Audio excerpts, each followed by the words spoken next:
Hi, my name is Jamaica Richardson, and this is my presentation on study abroad from our Globalization class. When you first want to study abroad, you have to go to the Office of International Affairs, or to find out more information, you can just simply Google NCCU Study Abroad.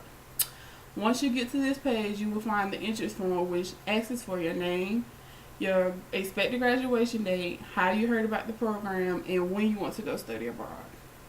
Next, you have to go over the basic policy, which states that you must be enrolled full-time on campus as a student. If you're an undergrad student, you can only study abroad your sophomore or junior year. You must maintain a 2.5 GPA, but most programs ask that you have a 2.75 GPA. You must be proficient in the language of your host country. So if it's not an English country, you must be proficient in that language. For example, if you went to Spain or somewhere and their host language was Spanish, you would have to know that. If you do not know that, they will test you and place you in the appropriate language level by the host institute. So whatever institute you decide to go to, they'll place you in the correct language level. You must also provide a copy of your unofficial transcripts.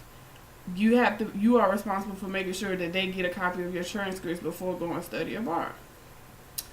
As far as participation goes, before you even get to go study abroad, you must attend all mandatory meetings, and you must attend all the orientation sessions before leaving.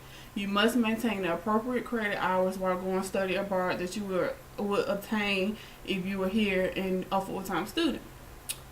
You are responsible for making sure they receive your transcripts. It's a big thing with them getting your transcripts, so that way they know once you what courses you're going to be taking, and you also have to meet with their advisor to discuss the courses that you will be taking while you're studying abroad. So that way it's equivalent to the classes that you would take if you were still on NCCU's campus. You also have to get a passport. A passport book is issued and it's only $110, but it's all for all international travel.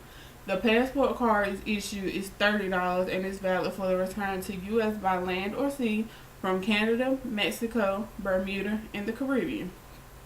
If you are 16 and over, your passport lasts 10 years. If you are 15 and under, your passport only lasts 5 years. If you're issued an emergency passport, it's only good for 1 year. And if you are issued a secondary passport because you may have lost or misplaced your first one, it's only valid for 2 years. NCCU offers study abroad programs for the summertime. They have programs that last the whole year. They also have short-term programs that last 2 to 5 weeks. As far as the living situation goes, when you study abroad, you can either live with a host family, you can live in the university dorms, or you can live in a hotel in the city. And that's the end of my presentation.